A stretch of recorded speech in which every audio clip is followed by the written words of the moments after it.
that they're aware of that. Also, I had a CTC meeting, well, not meeting, but we had some communication, and there has been an offer for Elise's position. I do have all the details, I just didn't prepare them for tonight, but there were two candidates that I really liked, and the one I liked the most was the one they offered the position to. So we're happy with the decisions that have been made moving forward, and I'll just have more updates for you on that later. I think that's all that I'll share for now, but some good work is happening, so yay. I went to your open door meeting. Yes. And they were putting people in charge of different areas. You're in charge of the budget. I am?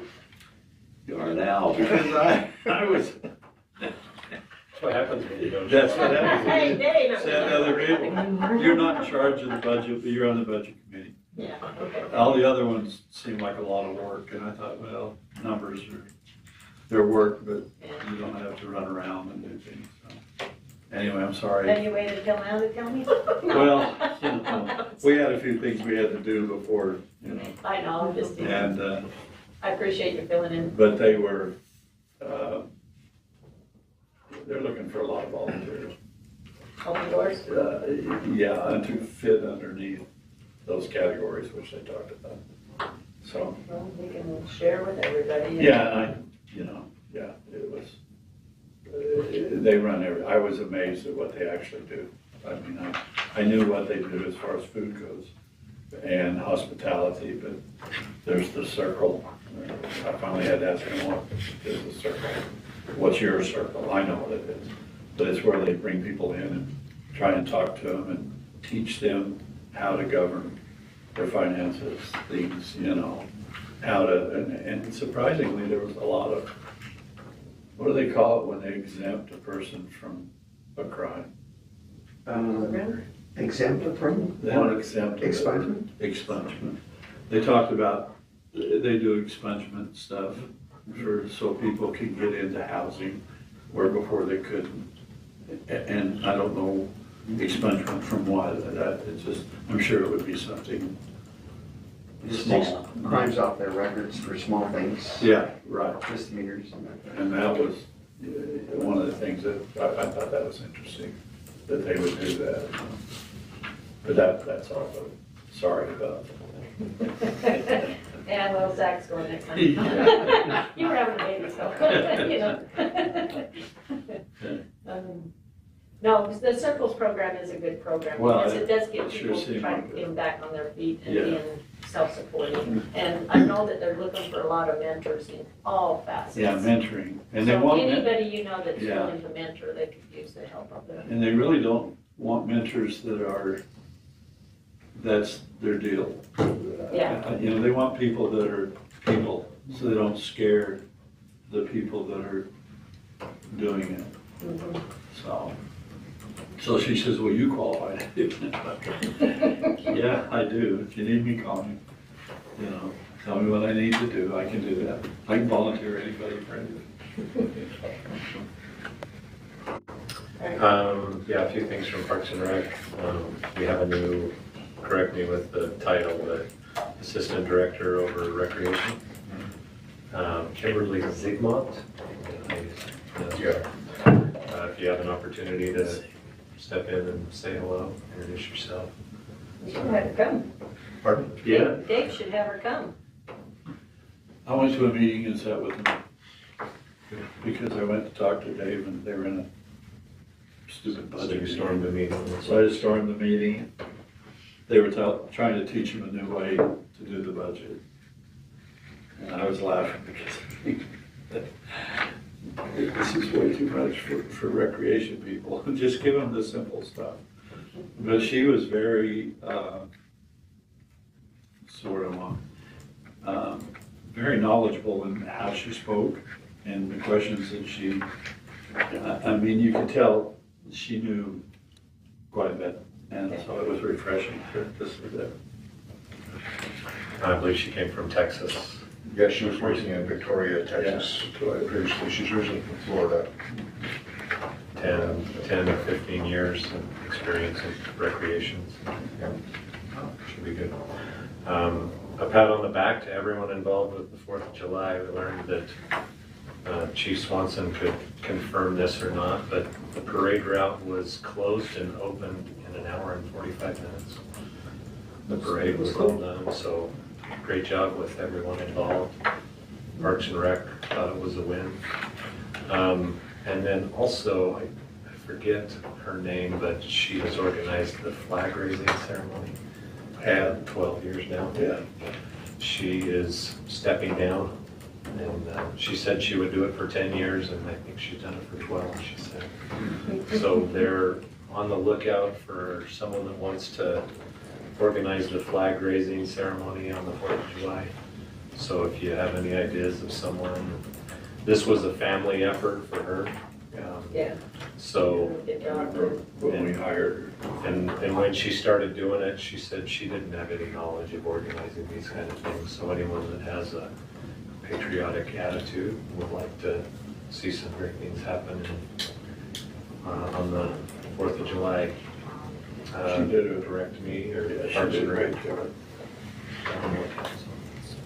And not to, you just kind of mentioned it, but they changed the 4th this year on the parade route, and your bicycle policemen did a great job. They really, if I could say one thing that improved the parade the most, it was those guys. They really did a good job going back and forth, keeping the kids back, you know, and I bet they passed me 10 times, you know, and so it was like, wow, they're really on top of it, so, Yeah, they were able to intercede when those people came out with their flags and were yeah. fighting flags and were marching the wrong way. And Yeah, they did, no, they did a good job. They let them know. You hear about that? No, I didn't hear about that. Yeah, that was- Had a group come out, they're all Gentile, and Stuck out of the they crowd. the flag with, or the parade with their flags and said, F fighting on it.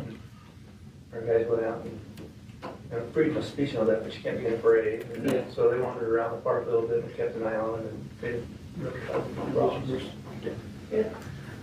They weren't the ones that had like a little trailer or something for the Utah flag? They No, weren't. so that was a different group, that was petitioning, Yeah, all the audience, they were trying to get petitions Right. to restore the original. the original state Yeah. flag, so they were there, they weren't really causing. Yeah, I saw them. Didn't see the other ones, thank goodness. Was that similar to, I mean, we had issues last year as Yeah. well. So that's the same group? Yeah, I don't know if it's the same group, as the group Same idea. actually got on a float, actually, Yeah. that float, these guys were just on foot. Thank you.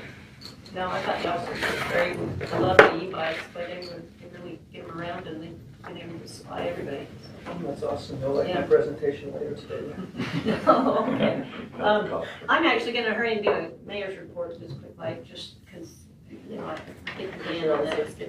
Yeah, because there's never no time and then it looks like I'm never reporting. Just a couple of things. I know that September, we did have that freedom group come in and kind of talk about the Constitution and how they want to educate. Well, this thing is mushroomed and there's going to be a press conference with Governor Talks on announcing that September's going to be the Constitution month. And he's going to encourage everyone to kind of educate and really let people understand what the true meaning is of it. And I'll be getting an email that's got a list of, I think there was 15 different events that are going to be going on during the whole month, just to kind of encourage in that. So I just think you guys need to be aware of that. When's this meeting? There's different things throughout the Oh, entire month. it's not a meeting, okay. No, but the governor will be making a press conference on there. And then the other thing is with Wasatch, with the landfill, they've been out on an RFP for looking for renewable natural gas. And they're gonna rescind that RFP right now and then readdress it. So that's just one of those things that I think I'd read you guys on it back when they send it out, but that's probably gonna take place. So that's it, other than sewer district. I mean, they've been working on Gordon, and I know that they're gonna be, thank goodness the city was willing to help them out and help them with the developer out on 3200 with the, I don't know, legacy. What are we calling it? West Davis. West Davis Corridor Legacy, whatever, on that road. So, I mean, there's been a lot of headway that way too, so there's some good things happening for us. I just wanted you guys to be aware of some of those things that are coming out. So when I get that email, I'll share it. Okay? I think what we'll do then is welcome Mr. Coburn, Terry Coburn in, and glad to see you're with us, and turn the time over to you to go ahead and do the cooperative agreement for UDOT. You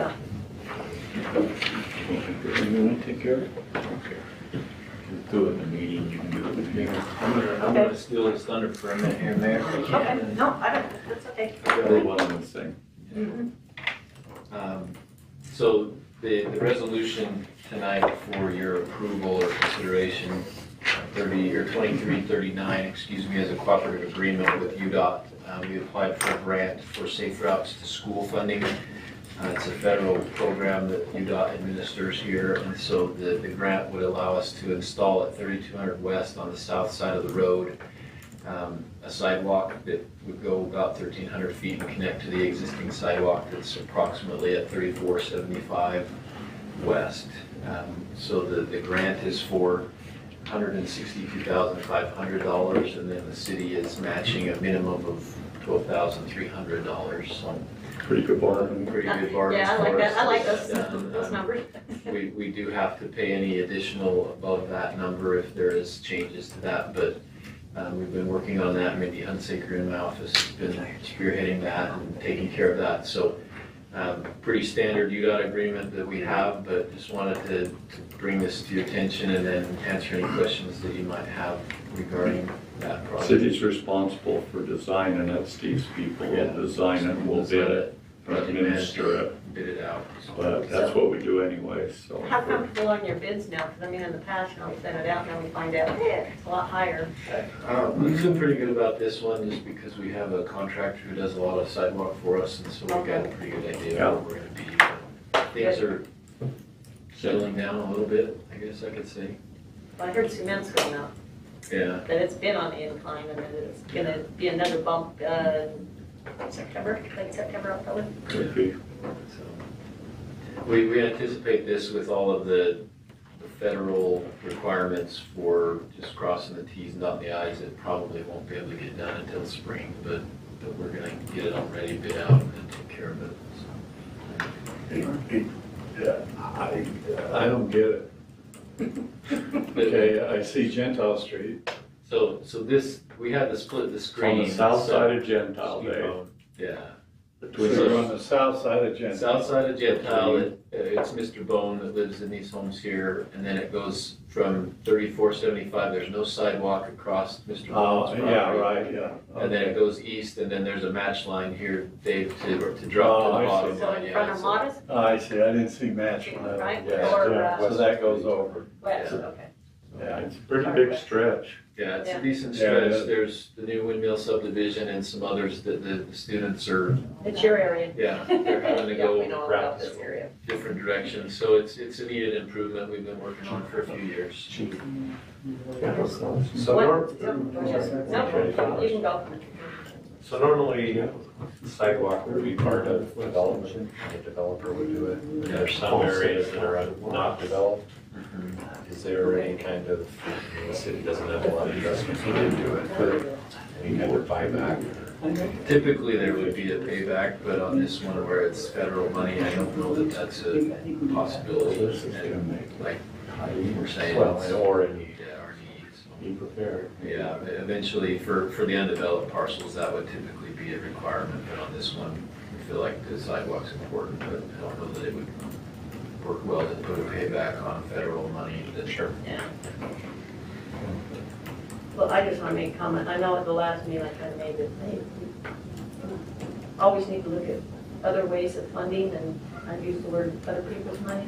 And yet, I know in reality it's always ours, It's really good pocket. but it's the other pocket, and I have to commend the staff because they're very good about seeking out those funds. Yeah, that's Keep it great. up, keep doing the good work, because that just helps us be able to do other things in the city. Just plus the idea of making it safer. Yeah. I mean, Yeah. that's- We're trying to keep up with the Yeah. growth and make sure And these I know students that's have hard. a good place to walk. I'm pretty comfortable that it's gonna be the spring with all Yeah. the stuff you have to Yeah. do. I think that's the one challenge with some of these federal grants is there's a lot of paperwork up front Yeah. and Well, as a West Sider, we appreciate it. Riding your bike in the street is not the safest thing. No, No, you just gotta make sure the weeds are down so you don't get goat heads in your bicycle tires. When you're in the little curb, yeah. that's your line, the cement, that's it. And it's not Okay. good. All right. Especially when there's So that's an easy one. Mr. Jackson's there, he gets number 2 now. He's gonna give us an update on our water meters. Okay, so I was told that we need to revisit our water consumption real quick if I could. So you've seen these charts, but just wanted to go through them again. If you recall, we use evapotranspiration to calculate the need for water irrigation. The green is the one there. We can certainly give you guys copies of these too if you'd like. So I'm gonna blow through some of these early ones here, but the numbers that really kind of matter here is that we're comparing against July, or excuse me, 2020, because that was the year we didn't have any water restrictions. So keep that in mind. We're not comparing against the last 2 years because we had some pretty drastic restrictions there, but the total need of water has increased by 0.08% this year compared to 2020 over that same time frame. But we have had a couple months where we've decreased and anyway, so that's the average is 0.08%. Basically, when Yeah. you say the need of water, you mean, The evapotranspiration climate, what we would say is the need that plants would have, the landscaping would need to meet their growth. okay, things. So it's based on weather issues. Based on weather not and geo- temperature and- Households or anything Yeah. like that. But the need is for vegetation. Yeah, that vegetation need, need, Not, yeah. thank you. So water use trends, I'm going to show this on the chart, but we've seen a decrease of 19% compared to 2020 of this same time frame. See, that's cool, that's very Yeah, cool. That so- really complements our residents. Yeah, so let me show that in a graphic form. We've saved or we've conserved 418 million gallons of water this year already compared to what that estimated need would be This year? this year. So let me go to the graph. This is, I think, the graph everybody wants to see because this is the one we've been using. So let me see if I can get this zoomed in. So the gray bar is 2020, the blue bar is 21, the red bar is 22, and then the green bar is 23. The dark bars are what the actual usage was, and then the hatched area above that is what the estimated evapotranspiration need is indicating people could have used. So even in this year, when we've had the amazing water year we've seen 47 million gallons less used in April over that estimated need. And then in May, we saw 155 million gallons less than what we estimated that need could have been with the temperatures and the weather. June was 101 million, and then July was 115 million. So you can see we're tracking in July about where we were in 2021 when we were having drought restrictions, even though the need was still way up to the top. We saw significantly less, use in this year in June versus those other years. So I think that the message is our residents are doing a great job. They really are, and we aren't taking back all of the, I hesitate to call it waste, but there was a lot of excessive use of water going on, and people have seen what their landscapes can tolerate and do, and so they've cut back and they haven't gone back to just the days of not paying attention. And so I think there's a lot of kudos to the residents for what they're doing and saving this amount of water. So if you see up here, there's about 682 million is what we estimated we conserved in 2021. We're already at 418 million this year. when we do have the water in the reservoirs because of the runoffs that we had. So we do have 3 months more to go. We've had a pretty hot August, and so we anticipate the numbers are going to be there, but we are encouraging people to use the lawn watering guide that the state puts out. Right. It is based on these weather trends and weather patterns, but any questions? Suggestion, Yeah. use less water, no. Suggestion would be to put that in the letter, the newsletter, Right away. to let them know. Yeah. I don't know how else to get to them, Everybody. but just to let them know that, hey, they're doing a good job, and this is, you know, you have to do it in a simplistic way so I can understand it. Yeah. But you know, but to let them know, because I think that, just the knowledge of it makes them think, you know, I can use The less only time we water. normally hear from the city is when we're telling them to do something. Yeah. You guys have told us, Yeah. we're not telling you to do anything, we're saying good job. We're saying good job. I would love to. I just Right can't away, believe we only did 418 million. for Well, and that's, yeah, just a testament to the people heard what the message was. Yeah. And they didn't just go back to old habits. They Yeah. really said, what do I need and what can I, you know, the lawns And are I think, doing yeah, well. I think we need to congratulate them, to say something where they realize that they're doing a great job. collectively. If you guys will do it all together, I mean, let's do this Monday. Sure. Let's do it. Is this culinary, is this a mixture of culinary, secondary? It's just culinary right now. We don't have enough meters on the secondary to be able to really dial those numbers in. But yeah, we think there's a correlation between the two. That's good. I would think so. Okay, so let me jump into my other item here, and while we're doing that, speaking of funding, we are in the process of applying for another $5 million grant. We received $5 million for these secondary meters, but we're applying for another $5 million grant to help complete the secondary water backbone system that we have planned down Gordon Avenue. It's in design right now, and we anticipate hopefully breaking ground in the spring on that. So hopefully that'll come through with us with the water infrastructure grants that are going out here in the next week or so. Where will that start on Gordon? Gordon and Fort Lane, and then it'll run west across I-15 and out through Okay.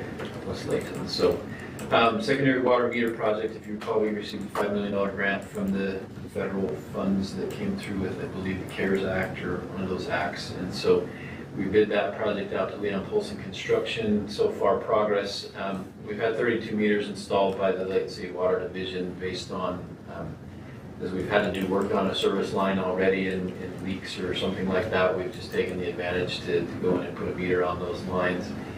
We purchased 2,300 meters that are in stock now with Layton City, so we have them ready to go when we need them to put in the ground. That's $400,000 That's for meters. $400,000.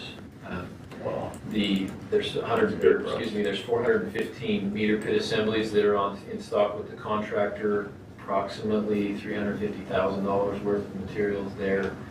And then we worked on a secondary metering project website. So I'll show you that in just a second so you can see kind of where we're going with that. But the next steps are going to be to make the website live here in September.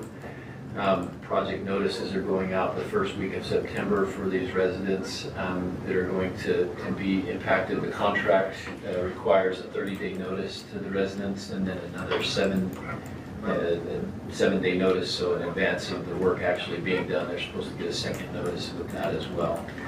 The contractor has started getting ready to do blue stakes and pre-construction investigations. He plans on starting those mid-September with the meter pit installations beginning the first week of October. So the area in the map that the contractor is planning to start in is this area 19 right here, and then he anticipates going to areas 20 through 23 as he progresses through the project. So the area, it's basically the area between Gordon and Cherry Lane around the Emerald Drive and general area. So if I could, I'd like to jump over to the website. that we put together. So Nick Nance in my office has put the secondary metering project website together. Gives a little bit of background on why we're doing the metering project, and then also allows us to jump into the progress. So it gives you kind of an explanation that we're gonna come and we gotta dig the lines up, we gotta install the meter box, connect it, and then we restore all the landscaping back to where it needs to go. And then the question is, will I be affected? And since we do have Davis-Weber County's Canal Company and Weber Basin in the city as well, they are installing their own meters on their system. And so we have a map here, and you can zoom in to different parts of the map and find your house and tell which area you're in. So if you're in the green area, it's the Layton City secondary that you'll be having, but if you are in one of the other two areas, these two links will take you to the websites for their projects and give you the contact information that you need there. So project progress, these are some, we had to use a little bit of test data because we don't have anything that's actually complete, but this will track those same areas that I showed on the previous map with the numbers.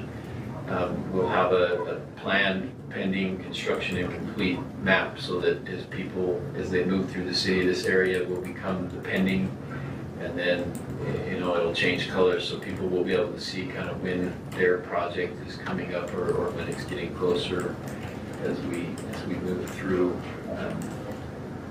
the city.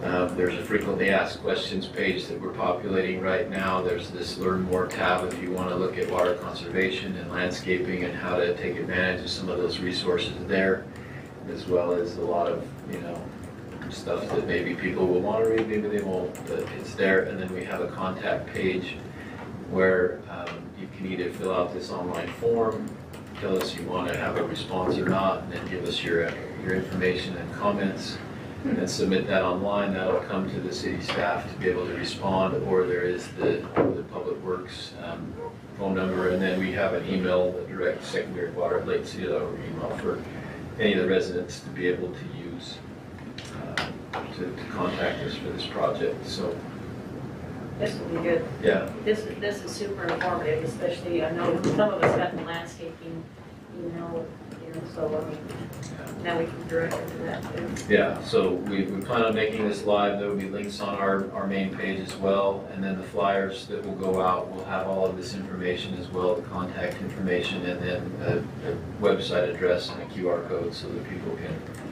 jump on here. What was your timing? September is when we're wanting to make this live, and then the contractor wants to start the blue staking in September with the first install starting in October.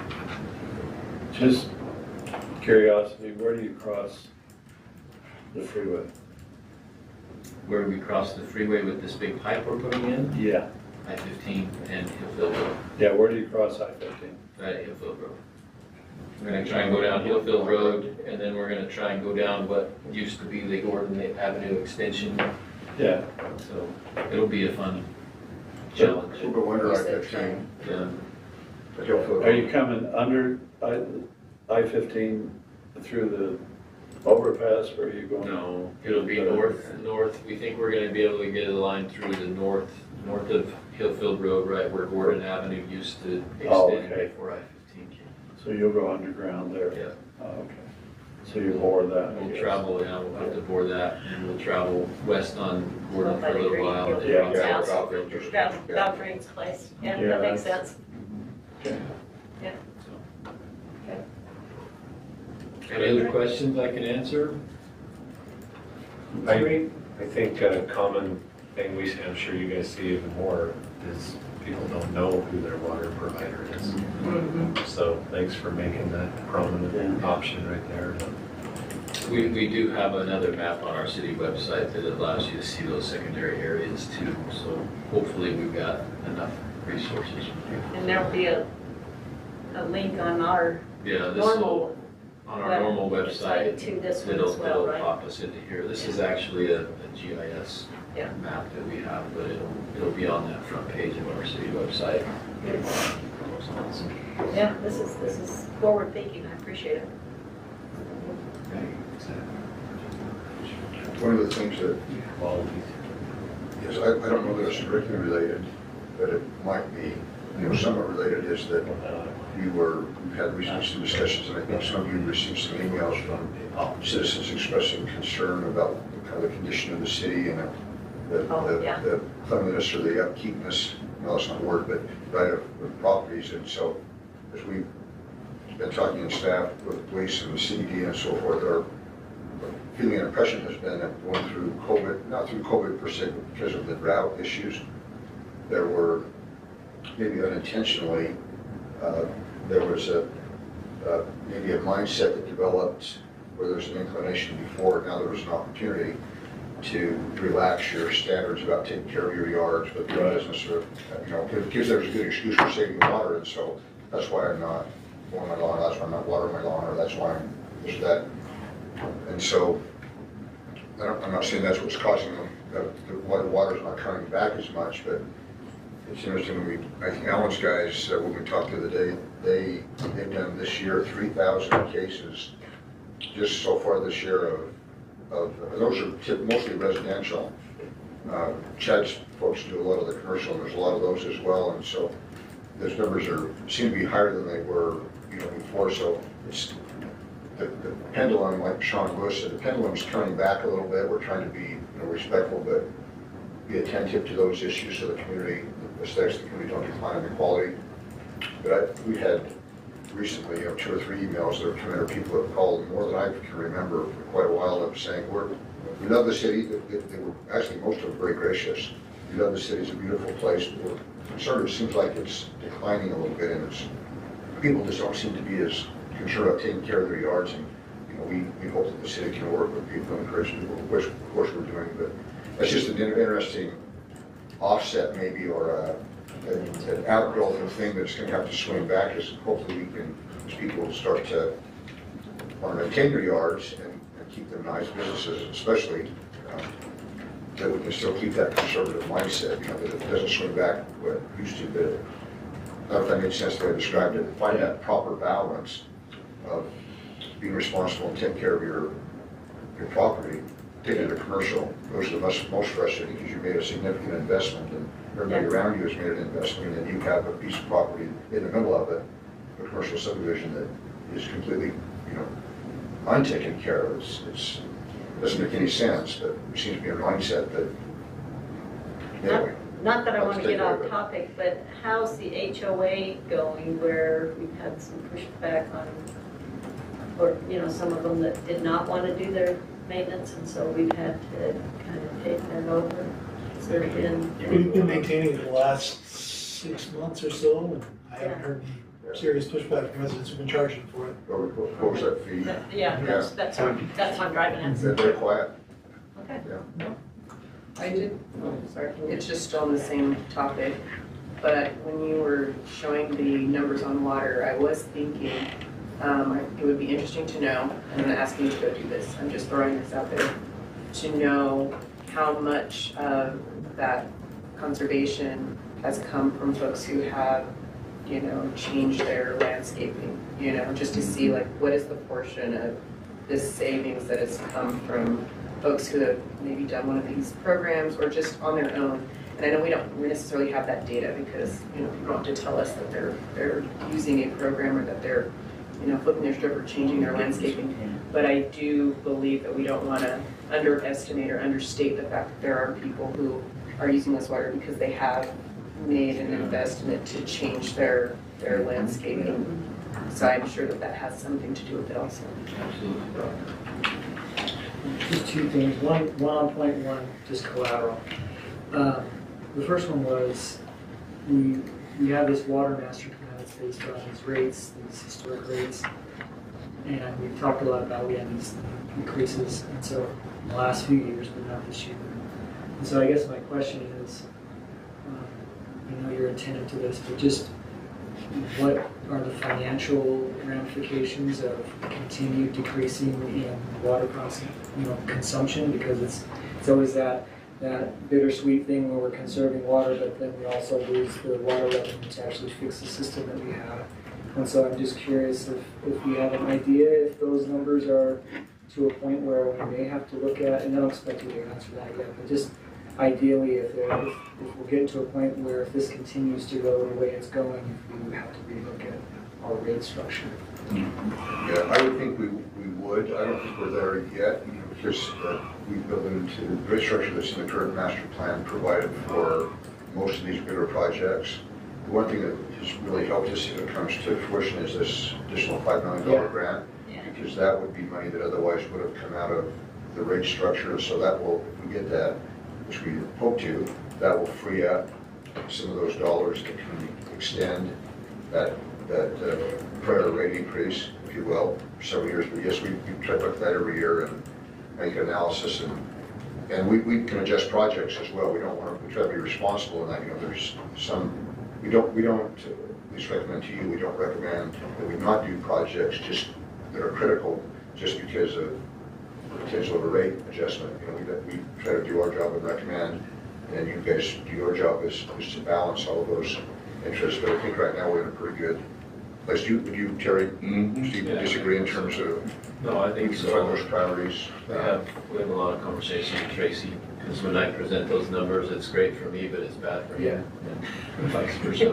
I thought maybe you should have a rebuttal. Yeah, You talk about yeah, that. so, but over the last couple of years, definitely we've been looking at that, trying to adjust the CIP to make sure that we're accounting for those. Because the last thing we want to do is say, hey, here's your bill because you guys did such a great job. But we do know inevitably you gotta fund the system, and so we're trying to be responsible in those ways.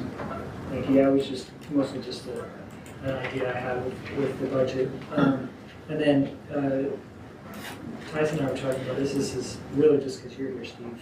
We just had an email a little bit ago from a lady who was close by Tyson there. We just had a couple questions on Weaver Lane waste and flood water mitigation. And so I'm guessing we'll just forward that to you to have you look at it, but it was just some questions, and you may know what we're referring to, but we had that big rainstorm, huge rainstorm, and there was some flooding and some heavy rain as a result of that. And she just had some questions about if the system up there in that area is sufficient for, and she even mentioned that she knew it was a substantial storm, but she just wanted to make sure that we were aware that there was concerns about the potential for the system in that area. So I'll forward you the email. I think I've got it from the plan here. Okay. We've looked at it. So we'll investigate it. So as long as we can provide some sort of response, or at least let us know that hey, she's been spoken to, so that we don't double it up. So it looks like that. Yeah, if we don't right-handed, not left-handed. Yeah, I can tell you, we'll get with that Okay. resident and talk to her. We've been doing some research on what's out there. Terry's guys went out and kind of cleaned the storm drain and made sure it was all functioning. We have some video on it, but then my stormwater engineer is looking at the drainage calculations and things, and we want to reach out to her and get a little more information. So. Perfect. That just gives us the chance to. She sent it to all of us, so we'll just say, hey, we mentioned this in the meeting, and then they're working on it. They'll get back to you. Touch base with her. Just tell Zach, I know historically that it seems like a low spot, that intersection. It doesn't take much rain to have a pool there. We were talking earlier that on all of these responses, when you guys reach out, if you could just copy us so that we're aware what's taking place. If there's a solution, Yeah. you would And then, contact. whoever needs to respond will respond, but it's just good so that we're all on the same page. Yeah, she's talking to a lot of people that aren't going to get the email, and she may not talk to them again. So if they do talk to us, it would be nice to have an Thanks for answer. doing that work on that. Yeah. I knew you guys were at it. It's just a matter of making sure we got the information to you. Okay. Any other questions regarding our secondary water right now? Okay, thank you very much. We appreciate it. That's good information there. Okay, Chief Swanson, you're up.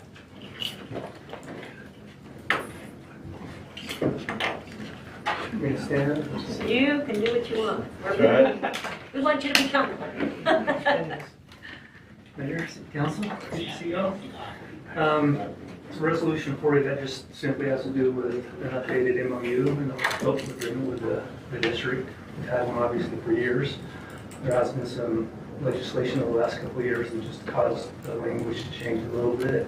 Doesn't affect anything operational. You know, a couple of years ago, there came out a law that says the principal and the school resource officer have to attend a training sponsored by the state together. House Bill 61 last year designated a new position within UPS to create the state school safety officer, and then it also mandates the county to have a school safety security, and then the state communicates with them, and then they communicate with all the chiefs. And then there's, you know, they've added some of our newer schools that weren't on there, but there's, like I said, nothing operational. It's Yeah. just the same mutual agreement that we share the costs going into this. And I'm happy to answer any questions in regards to that, but it's pretty straightforward. Gary scrutinized it, so I don't think I'm missing anything. Can we have a second opinion? Always.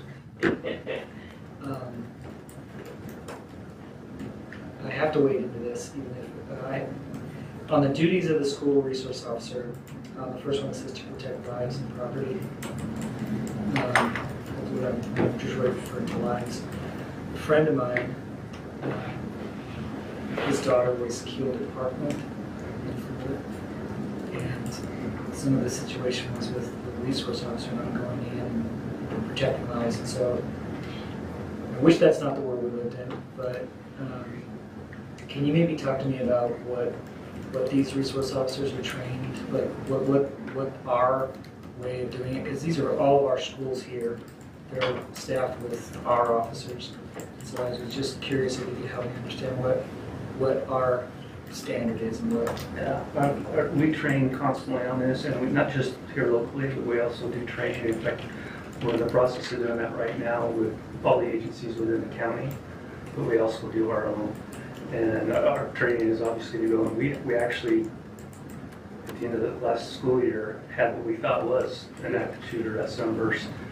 And I was in my car over by Red Lobster, and it came out, and all of a sudden it was active shooter at Sunburst. So everybody was racing there, including me. On the way there, all we heard was the hall monitor heard shots fired and kids screaming. And so every single one of us legitimately thought we had school shooting in progress. So I started aiming, throwing my vest on. I just grabbed my gun, my rifle, and we all went in. And it was very refreshing to see. We had probably 25 officers there within minutes, everybody going in and doing exactly what they were trained to do. And what I was also impressed with, the school did exactly what they were trained to do, you know, as far as the lockdown. And every room I came to was barricaded and locked, and looking in, I could not see the kids, I could not see the teacher, none of that. You know, so we did our initial clearance, everything, then we go, they have keys and lock boxes there, we got the keys, and then we went room by room and opened it up and made sure everything was okay. And what was kind of funny, actually, is one of the teachers actually came at one of my officers with a fire extinguisher, not knowing for sure, even though we're yelling, this is the police, their place, so it was actually good to see though that she was willing to fight. But no, our philosophy has always been, as soon as we get there, we're going in. And we're not waiting for backup, we're not waiting for anything. We're going to wherever we hear shots being fired or screaming or whatever, that's where we're going. So. Thank you for that. One of the most stressful calls, by the way, in my 31 years here, because the whole way there, I thought it was real. Yeah. And so you can imagine what was going through my head. The whole time I was there, I was like, please don't be there. A bunch of dead kids. So. Well, I can just speak for all of us, I think. Yeah. We know you're in charge. That's all we need to know. Just thank you. Appreciate it. Have a comment, too? Just a question about charter schools. I know this is between district. Is there any resource officers in charter schools or any kind of agreement, or is there across the state? There's not. We do teach there, you know, at all of the elementary schools, but so we have 7 total school resource officers, 6 obviously for 2 high schools and 4 junior highs.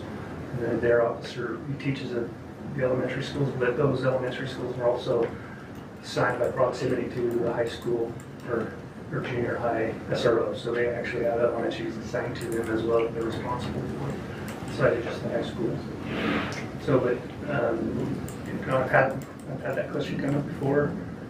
And it's one of those issues, there was, you know, in the church of 193, the school, they wanted to know how they could get a school resource officer. Unfortunately, we're their private school and they're for-profit school. I tell them you would have to pay for it because, I mean, I can't offer that to any private business or whatever that wants an officer full-time there. It's not fair to the taxpayers, and they understood that. So occasionally they'll have an event up there or something, and if there's an issue that they're aware of and we're aware of it, then we'll send an officer up there to stand by. Other than that, no. So I have one question. Reading the packet, I noticed that you know, all of our schools are listed here. However, we do have our residents going to Fairfield Junior, or Fairfield Junior, or, yeah, which is technically Kaysville. So does that resource officer, there is one there, and it is, I just want to clarify that that school has one? That's a fun topic. That's up to Kaysville. You know, Okay. at one time Kaysville did, I don't know if you remember this, it's been years ago, approach us and demand that we either pay for or put a school resource officer in that school because a lot of Layton kids go to that. Right. And of course, you know, my response is we have a lot of outside citizens that come to our hospitals and other stuff too that we're responsible for.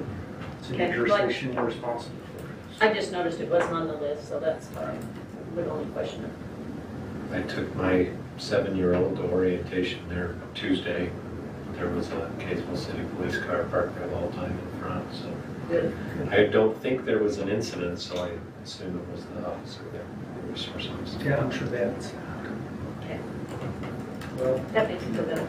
totally. And knowing that all, I mean, the three of us here have kids that go to these schools, and so you know you guys are there. That's all we couldn't ask for better people to take care of. Thanks for taking care of it. Is there a reason that the elementaries aren't listed?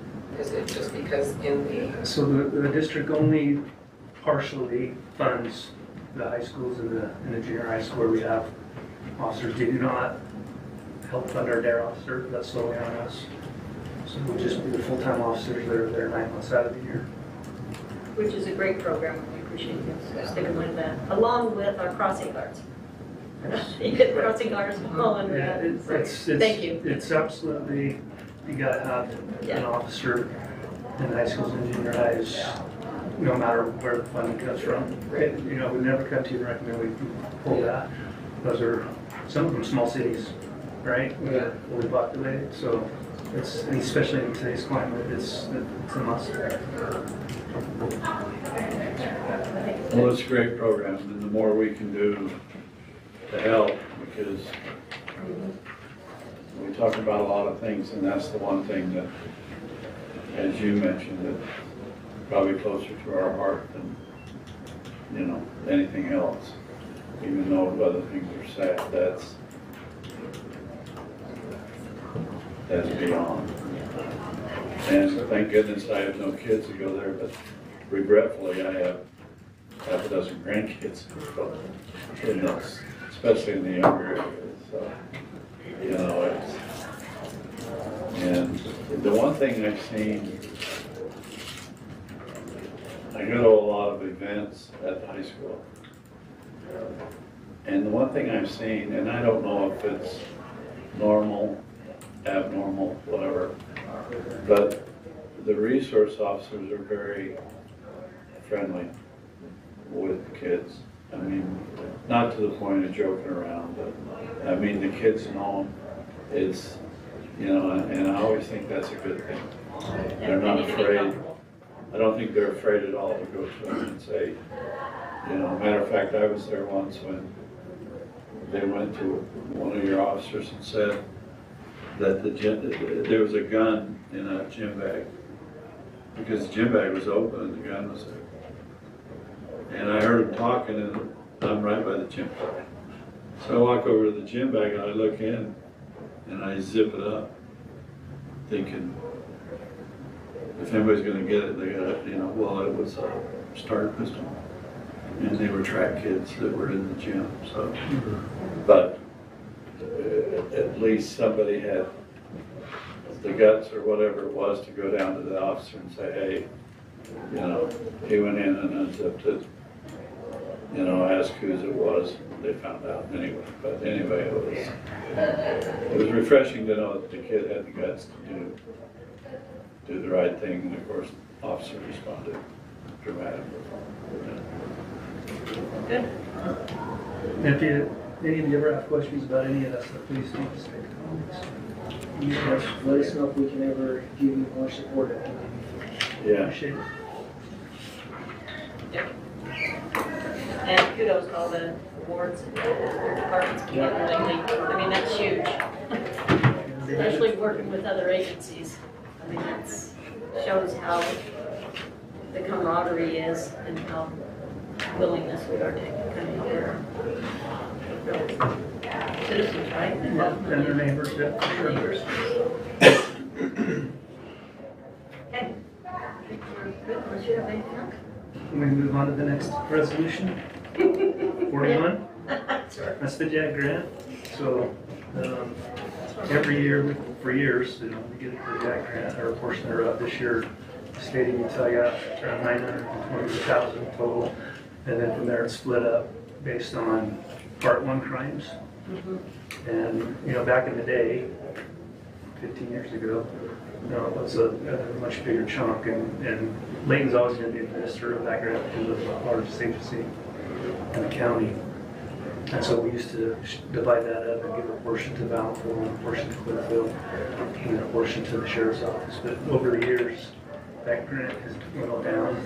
Like I said, 922,000 for the whole state, and then from there, it's whoever has the most part in crime drag gets a chunk of that. So last year we got around 21,000, and we have to share that with the disparate jurisdiction, which is the county. And we have historically chosen the county attorney's office. We give them a couple grand. We don't have to give them very much, and we do that because they're the ones that prosecute our Part 1 crimes, right? And so they use that to buy equipment for trials, computer equipment, TV screens and stuff like that. And so last year we spent that money on the 4 e-bikes, which you guys saw in the parade. So we have a total of 8 bikes. We have 4 really old ones that the mayor was so kind enough to give one of our guys a ride back to the station when he got a flat tire on. They're e-bikes? No. That wasn't, That was one of our old Okay. bikes. Because the ones I saw wore an e-bike.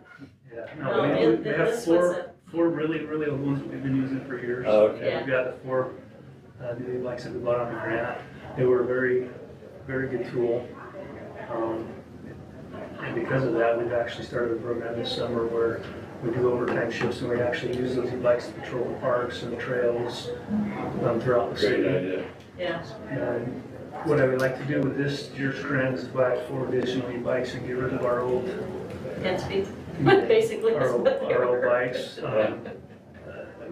Be very beneficial again, not just for the parade, which they were great, but to have 8 would be even better. But it would also, in the summertime, help with our efforts in the parks and the trails. Because we got a lot of trails in the city, and just having that police presence out there. It makes a difference. I think it does. Oh, I know it does. Yeah. And especially, cruising like down through these, behind the office building here, or up through Case Creek. It does. So I'm in favor. And we've gotten a lot of positive feedback from citizens on it too. So. Oh, and your officers are like it too? Yeah. Pretty good patrol, huh? Yeah. Yeah. You get to places that cars can't. Yeah. Get up close to things the cars can't get up close to. And like I said, we have a lot of parks and trails that otherwise don't get the same coverage. That brings up, I'm obviously for it, it's awesome. Brings up a question on trails though. Some trails say no motorized vehicles. A lot of people have e-bikes. I'm just curious. But on those same trails that say no motorized vehicles, you will occasionally see one of my motorized cruisers on, so. Well, and I'm glad to see it, And that's not just. They need to be patrolled police too. officers, but no, I agree, I think it's awesome. DNRG Trail, there's a lot of places, a lot of people would feel more comfortable Yeah, with totally. a police presence. Well, if you read the sign close, it says, no motorized vehicles without a badge. Sticker you put on. Yeah, you gotta look real close. Sometimes it's on the back. Yeah, that's a good report. Thank you. Yeah. Thanks, Chief. Too bad. Okay, that's all of our presentations. However, we've got one more item on the agenda, which is a closed door meeting, so those are in favor of that, I'd look for a motion to go into our closed door meeting at this time. Did I make a motion? Are we going to a closed door now? Mhm. Yeah, no. Second. Okay, all in favor?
Family's getting married.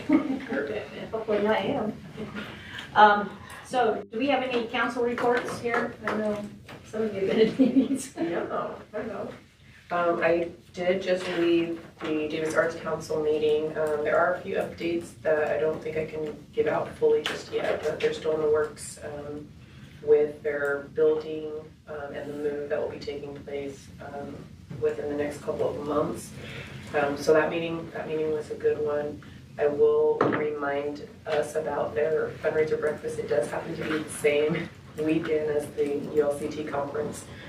So I don't expect that you all will be able to be there, but if you know of people who might want to come to that fundraiser breakfast. Did you kind of let them know that? I did, yeah, I did. So I am planning to go and I'll just come late to the other conference, but they're aware of that. Also, I had a CTC meeting, well, not meeting, but we had some communication, and there has been an offer for Elise's position.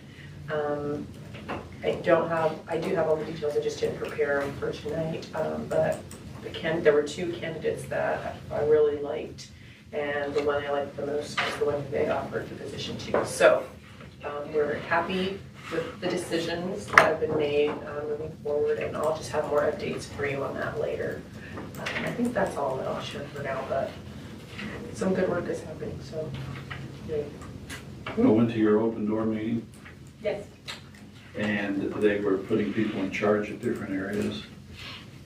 You're in charge of the budget. I am? You are now, because I was, That's what happens when you don't. that's what happens. Hey, Dave. Said to other people, you're not in charge of the budget, but you're on the budget committee. Yeah, okay. All the other ones seemed like a lot of work, and I thought, well, numbers are, they're work, but you don't have to run around and do things, so. Anyway, I'm sorry. Have you waited till now to tell me? Well, you know, we had a few things we had to do before, you know, I know, I'm just, and, I appreciate you filling in. but they were, they're looking for a lot of volunteers. Open doors? Yeah, and to fit underneath those categories which they talked about. So, Well, we can share with everybody. yeah, and yeah, it was, they run I was amazed at what they actually do. I mean, I knew what they do as far as food goes and hospitality, but there's the circle. I finally had to ask them, what is the circle? What's your circle? I know what it is, but it's where they bring people in and try and talk to them and teach them how to govern their finances, things, you know, how to, and surprisingly, there was a lot of, what do they call it when they exempt a person from a crime? Exempt from? They don't exempt. Expungement? Expungement. They talked about, they do expungement stuff so people can get into housing where before they couldn't. And I don't know expungement from what, it's just, I'm sure it would be something small. Crimes off their records for small things. Yeah, right. Misdemeanors. And that was one of the things that I thought that was interesting, that they would do that. But that's also, sorry about that. Yeah, well, Zach's going next time. Yeah. You were having a baby, so, you know. No, the Circles program is a good program, Well, because it does get it sure people seemed trying like to it. get back on their feet and Yeah. being self-supporting. And I know that they're looking for a lot of mentors in all facets. Yeah, mentoring. And they So want, anybody you know that's Yeah. willing to mentor, they could use the help of them. and they really don't want mentors that's their deal. Yeah. You know, they want people that are people, so they don't scare the people that are doing it. Mhm. So she says, well, you qualify. Yeah, I do. If you need me, call me. You know, tell me what I need to do. I can do that. I can volunteer anybody for anything. Yeah, a few things from Parks and Rec.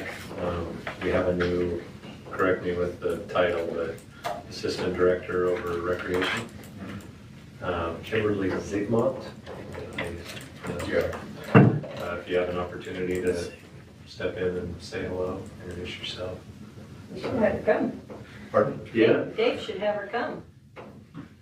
I went to a meeting and sat with them because I went to talk to Dave and they were in a stupid So you budget. stormed the meeting. So I stormed the meeting. They were trying to teach him a new way to do the budget. And I was laughing because this is way too much for recreation people. Just give them the simple stuff. But she was very, very knowledgeable in how she spoke and the questions that she, I mean, you could tell she knew quite a bit. And so it was refreshing to see that. I believe she came from Texas. Yeah, she was working in Victoria, Texas, previously. She's originally from Florida. 10 or 15 years of experience in recreations. Yeah. Should be good. A pat on the back to everyone involved with the 4th of July. We learned that Chief Swanson could confirm this or not, but the parade route was closed and opened in an hour and 45 minutes. The parade was well done, so great job with everyone involved. Parks and Rec thought it was a win. And then also, I forget her name, but she has organized the flag raising ceremony. Had 12 years now. Yeah. She is stepping down, and she said she would do it for 10 years, and I think she's done it for 12, she said. So they're on the lookout for someone that wants to organize the flag raising ceremony on the 4th of July. So if you have any ideas of someone, this was a family effort for her. Yeah. So, Good job. When we hired her. and when she started doing it, she said she didn't have any knowledge of organizing these kind of things. So anyone that has a patriotic attitude would like to see some great things happen on the 4th of July. She did it. Direct me or Yeah, she Parks did and a Rec. great job. And not to, you just kind of mentioned it, but they changed the 4th this year on the parade route, and your bicycle policemen did a great job. They really, if I could say one thing that improved the parade the most, it was those guys. They really did a good job going back and forth, keeping the kids back, you know, and I bet they passed me 10 times, you know, and so it was like, wow, they're really on top of it, so, No, they were able to intercede when those people came out with their flags and were yeah. fighting flags or marching their own way. And Yeah, they did, no, they did a good job. They let them know. You hear about that? No, I didn't hear about that. Yeah, that was- Had a group come out, they're all Gentile and Stuck out of the crowd. the flag with, or the parade with their flags instead of fighting on it. Our guys went out and freedom of speech and all that, but you can't be in a parade. Yeah. So they wandered around the park a little bit and kept an eye on it and they didn't really cause any problems. They weren't the ones that had like a little trailer or something for the Utah flag? They No, were- so that was a different group, that was out petitioning, Yeah, all the audience, they were trying to get petitions Right. to restore the original. the original state Yeah. flag, so they weren't really causing any problems. Yeah, I saw them. Didn't see the other ones, thank goodness. Was that similar to, I mean, we had issues last year? as Yeah. well. So that's the same group? Yeah, but I don't know if it's the same group, it's Same idea. actually, got on a float, actually, Yeah. that float, these guys were just on foot. Thank you. No, I thought the officers were great. I love the e-bikes, but they really get them around and they've been able to supply everybody. That's awesome, they'll like my Yeah. presentation later today. Oh, okay. I'm actually gonna hurry and do a mayor's report this quick, like, just because, you know, I get to the end and then, yeah, there's never no time and then it looks like I'm never reporting. Just a couple of things. I know that September, we did have that freedom group come in and kind of talk about the Constitution and how they want to educate. Well, this thing is mushroomed and there's going to be a press conference with Governor Talks on announcing that September's going to be the Constitution month. And he's going to encourage everyone to kind of educate and really let people understand what the true meaning is of it. And I'll be getting an email that's got a list of, I think there was 15 different events that are going to be going on during the whole month, just to kind of encourage that. So I just think you guys need to be aware of that. When's this meeting? There's different things throughout the Oh, entire it's not a month. meeting, okay. No, but the governor will be making a press conference on that. And then the other thing is, with Wasatch, with the landfill, they've been out on an RFP for looking for renewable natural gas. And, they're gonna rescind that RFP right now and then readdress it, so. That's just one of those things that I think I read you guys on the back when they send it out, but that's probably gonna take place. So that's it, other than the sewer district. I mean, they've been working on Gordon, which is, and I know that they're gonna be, thank goodness the city was willing to help them out and help them with the developer out on 3200 with the, I don't know, legacy, what are we calling it? West Davis. West Davis Corridor Legacy, whatever, on that road. So, I mean, there's been a lot of headway that road too, so there's some good things happening for us. I just wanted you guys to be aware of some of those things. So when I get that email, I'll share it. Okay? I think, what we'll do then is welcome Mr. Coburn, Terry Coburn in, and glad to see you're with us, and turn the time over to you to go ahead and do the cooperative agreement for UDOT. You want to take care of it? Okay. Just do it in the meeting, you can do it in the meeting. I'm gonna steal his thunder for a minute here, Mayor. Okay, no, I don't, that's okay. We're one and the same. Mhm. So the resolution tonight for your approval or consideration, 2339, excuse me, as a cooperative agreement with UDOT. We applied for a grant for Safe Routes to School funding. It's a federal program that UDOT administers here, and so the grant would allow us to install at 3200 West on the south side of the road a sidewalk that would go about 1,300 feet and connect to the existing sidewalk that's approximately at 3475 West. So the grant is for $162,500, and then the city is matching a minimum of $12,300. So Pretty good bargain. pretty good bargain. Yeah, I like for that, us I to like get that those done. numbers. We do have to pay any additional above that number if there is changes to that, but we've been working on that. Mindy Hunsaker in my office has been spearheading that and taking care of that. So pretty standard UDOT agreement that we have, but just wanted to bring this to your attention and then answer any questions that you might have regarding that project. City's responsible for designing it, Steve's people will design it, we'll bid it, administer it, Bid it out. but that's what we do anyway, so. How comfortable on your bids now? Because I mean, in the past, you know, we send it out and then we find out, yeah, it's a lot higher. We feel pretty good about this one just because we have a contractor who does a lot of sidewalk for us, and so we've got a pretty good idea of where we're gonna be. But things are settling down a little bit, I guess I could say. I heard cement's going up, Yeah. that it's been on the incline and that it's gonna be another bump, September, late September, October. Could be. So, we anticipate this with all of the federal requirements for just crossing the Ts and dotting the Is. It probably won't be able to get done until spring, but we're gonna get it all ready, bid out, and then take care of it. I don't get it.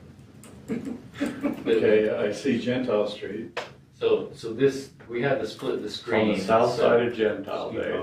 Yeah. We're on the south side of Gentile. South side of Gentile, it's Mr. Bone that lives in these homes here, and then it goes from 3475, there's no sidewalk across Mr. Bone's property. Yeah, right, yeah. And then it goes east, and then there's a match line here, Dave, to drop to Oh, I the bottom see. So line. in yeah, front of so- Modest, Oh, I see, I didn't see match on that. right? Yeah. Or, So that goes over. west, Yeah. okay. Yeah, it's a pretty big stretch. Yeah, it's Yeah. a decent Yeah, it stretch, is. there's the new windmill subdivision and some others that the students are, It's your area. yeah, they're having to Yeah, we go know all about this area. different directions, so it's a needed improvement we've been working on for a few years. What? No, you can go. So normally sidewalk would be part of development, the developer would do it. And there's some areas that are not developed. Is there any kind of, the city doesn't have a lot of investment into it, but any kind of buyback? Typically, there would be a payback, but on this one where it's federal money, I don't know that that's a possibility. And like we're saying, Well, or a need. yeah, our needs. Be prepared. Yeah, but eventually for the undeveloped parcels, that would typically be a requirement, but on this one, we feel like the sidewalk's important, but I don't know that it would work well to put a payback on federal money that. Sure. Yeah. Well, I just want to make a comment. I know at the last meeting I kind of made it, hey, we always need to look at other ways of funding, and I've used the word other people's money. And yet, I know in reality it's always ours, It's really hard. but it's the other pocket, and I have to commend the staff because they're very good about seeking out those funds. Yeah, that's Keep it great. up, keep doing the good work, because that just helps us be able to do other things in the city. Just plus the idea of making it safer. Yeah. I mean, Yeah, that's, we're trying to keep up with the Yeah. growth and No, make sure these I know standards that's are hard. a good place to walk. I'm pretty comfortable that it's gonna be the spring. With all Yeah. the stuff you have to do. Yeah. I think that's the one challenge with some of these federal grants is there's a lot of paperwork up front Yeah. and Well, as a West Sider, we appreciate it. Riding your bike in the street is not the safest thing. no, No, you just gotta make sure the weeds are down so you don't get goat heads in your bicycle tires. When you're in the little curb, yeah. that's your line, the cement, that's it. And it's not. Okay, All right, especially when there's. so that's an easy one. Mr. Jackson's there, he gets number 2 now. He's gonna give us an update on our water meters. Okay, so I was told that we need to revisit our water consumption real quick if I could. So you've seen these charts, but I just wanted to go through them again. If you recall, we use evapotranspiration to calculate the need for water irrigation. The green is the one there. We can certainly give you guys copies of these too if you'd like.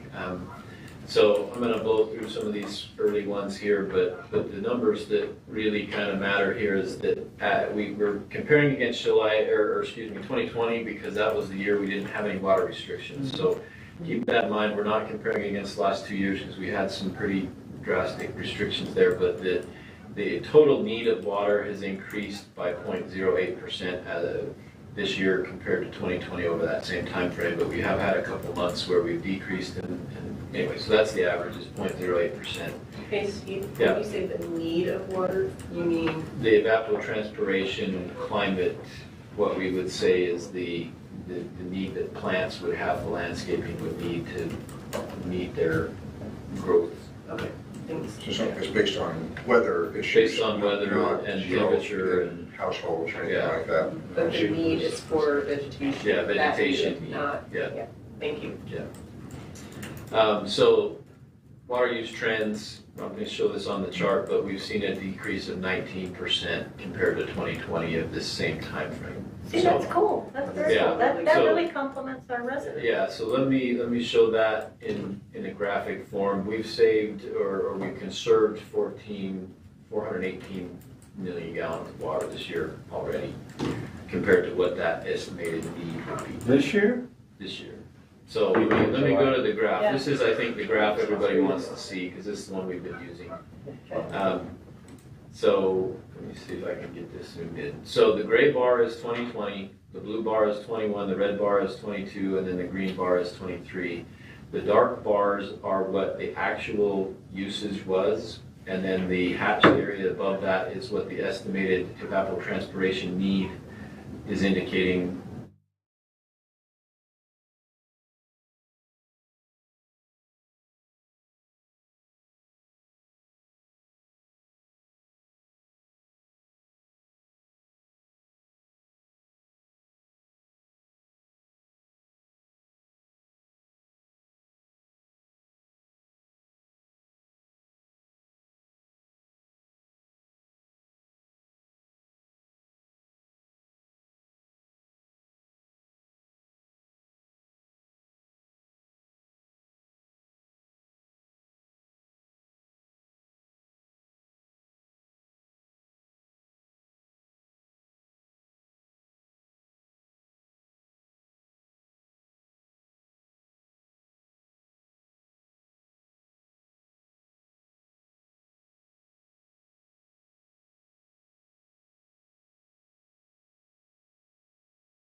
This is a special night for several of you, and I see one more person coming in the door that I know that you're going to want to join you. So if you can, just let's wait for her to get in here, and then we're going to start our meeting for you.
Council meeting tonight, August 17th, and as customary, we usually start our meeting with a prayer and a pledge, and typically we take turns here on the council to do that, and tonight I failed to kind of let my council member know, but it's also a very special night, and we want to acknowledge that. So tonight, we're actually going to have probably one of our oldest people in the audience and a Layton JC lead us in our prayer. So Mr. Jerry Jones, would you mind coming up and giving us a prayer? And then after that, we will do our pledge.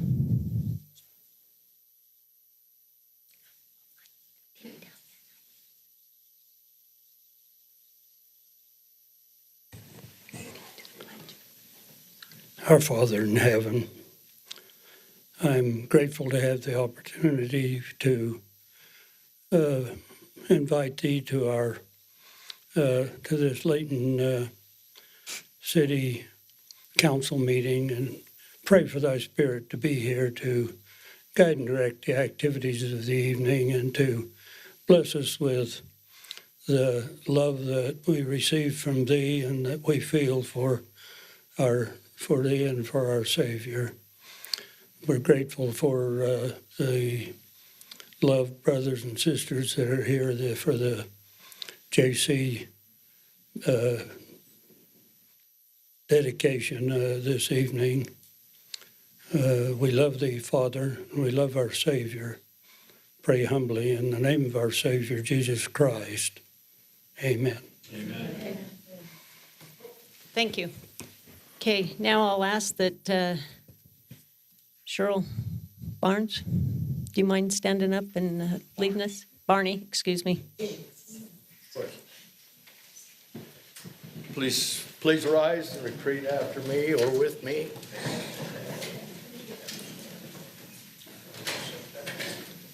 I pledge allegiance to the flag of the United States of America and to the republic for which it stands, one nation, under God, indivisible, with liberty and justice for all.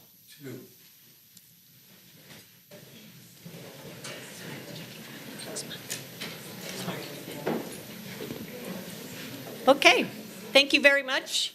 That was a lovely prayer, and I appreciate the lead in the pledge as well. So, Council, we have 3 sets of minutes that need to be approved. If any of you have any corrections, can you please state so? If not, then I would look for a motion, and if you could, go ahead and read out the minutes that need to be approved, or the title.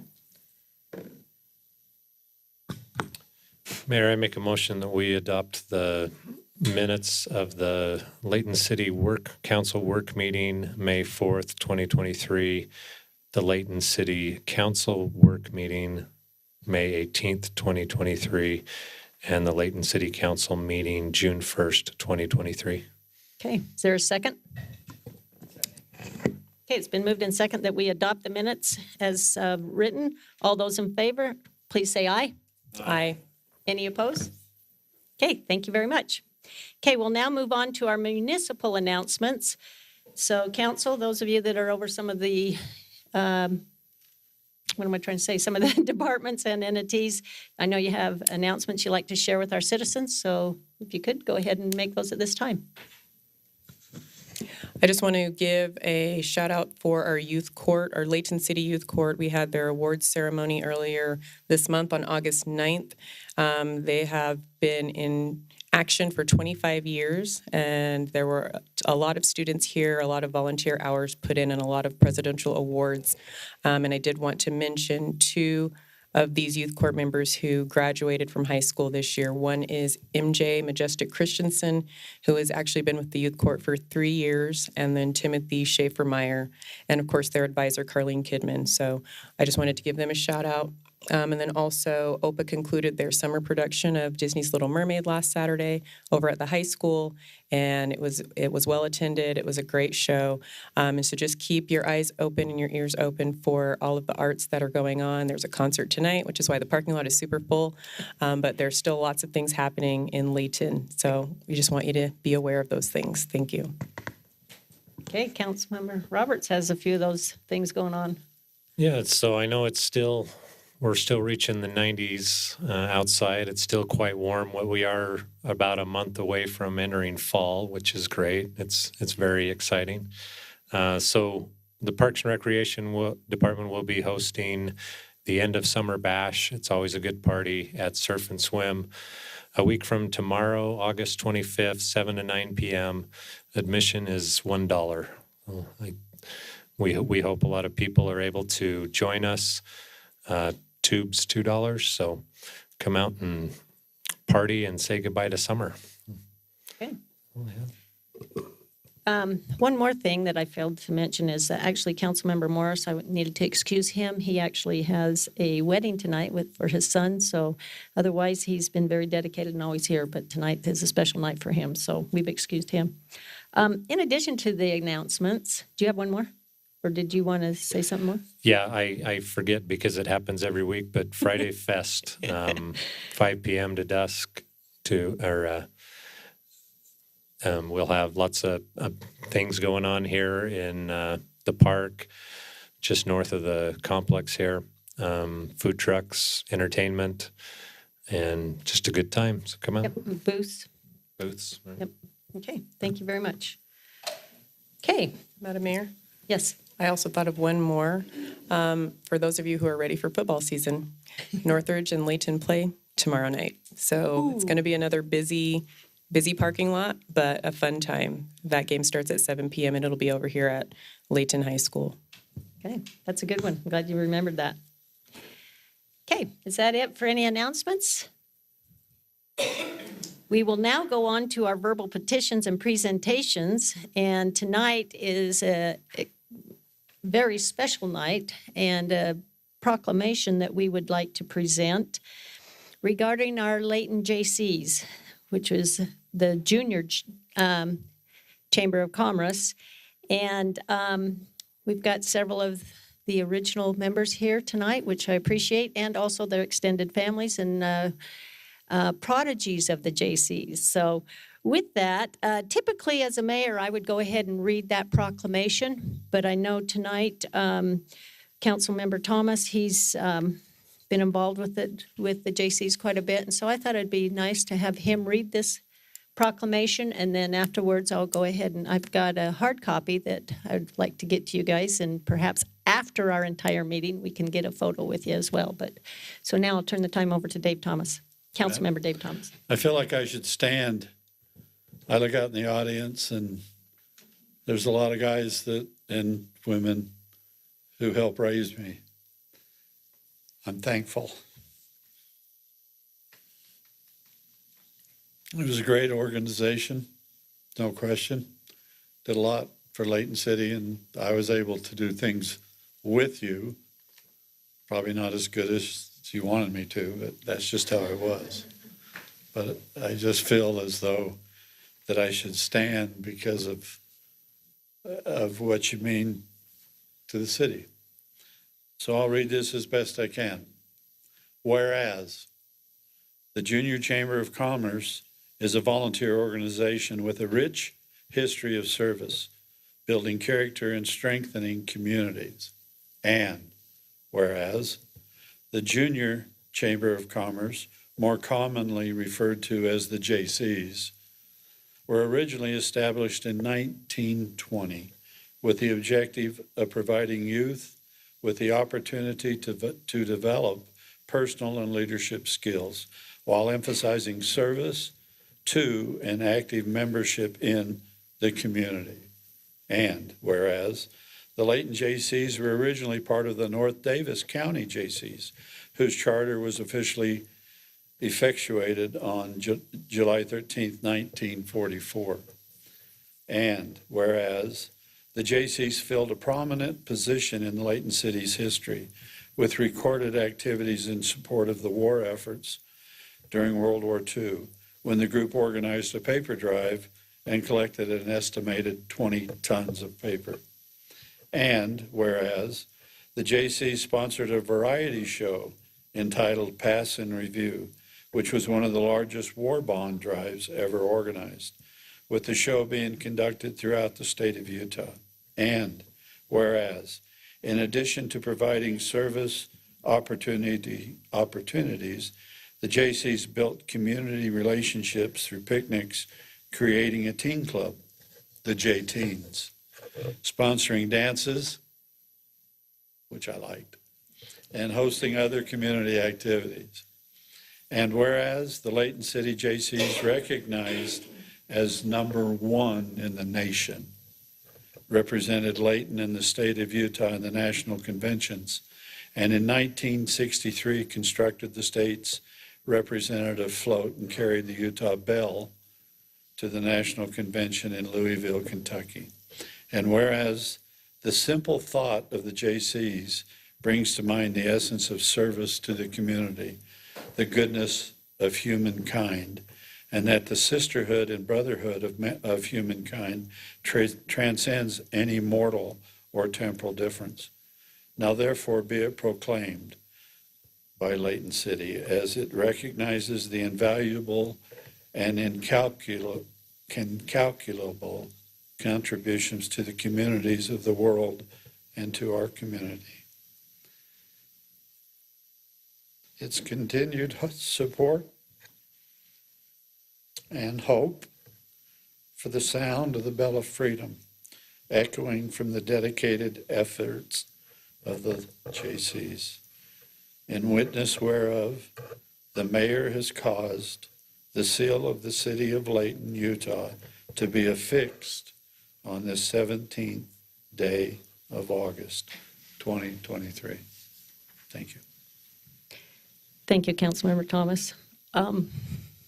As many of you can witness here, we do have your bell, the state bell here, that we appreciate you sharing with us.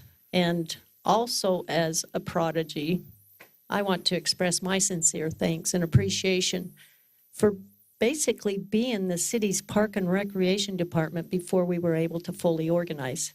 I know you guys created all of those events and was able to fund a lot of those events. And probably my most memorable one was your egg hunt.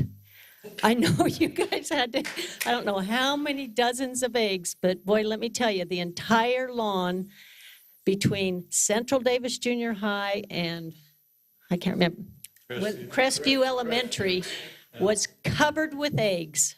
And some of the 120 dozen, and I know a lot of times there was prizes on those, and boy, did you want to look for the egg with prizes. So thank you very much for making Layton such a wonderful place to live, and we appreciate what you've done for us in the past, and that's why collectively, as the governing body, we want to acknowledge you tonight.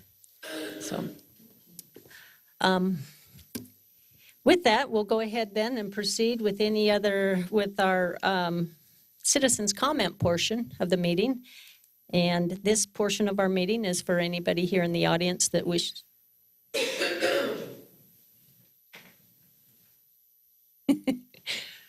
Yeah, we should. Sorry. Councilmember Bloxham pointed out, technically, and I apologize because I knew he was going to do something later, but you deserve a big round of applause, and quite honestly, outstanding.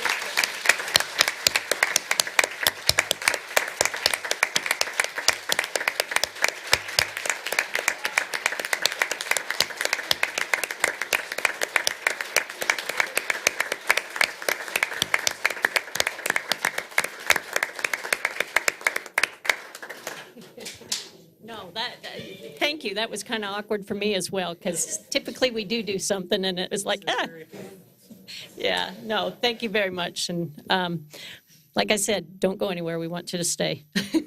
Can I be a citizen? You can be a council member. I'd rather be a citizen right now. There was a gentleman who was in my job. I was in the recreation program for 30 years. And there was a person a couple times before me, Jay Starkey, who you guys know.